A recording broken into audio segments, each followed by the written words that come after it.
Hello and welcome to this course on Interactive Brokers TWS Python API.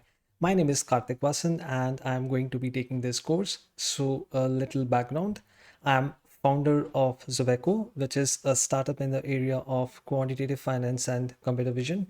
We help quant firms, hedge funds, and professional traders with different aspects of their business like strategy automation, strategy research and backtesting, custom tools, and application development.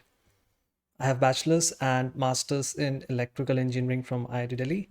Overall, I have 13 plus years of experience, 8 plus years of experience in algorithmic trading industry, and 5 years of experience in data analytics and consulting.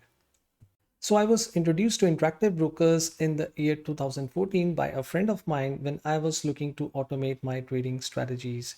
And since then, I've been using interactive brokers for all my trading strategies.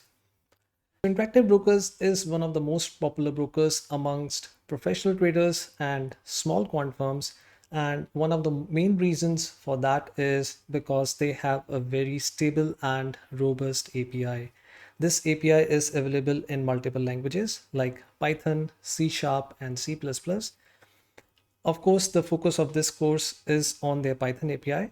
And another reason for the popularity of this API is because this API provides a ton of features. You can do a lot of things with this API. For example, you can programmatically place orders and request information on open orders, positions, and executions. You can programmatically request historical data and real-time streaming data for different instruments.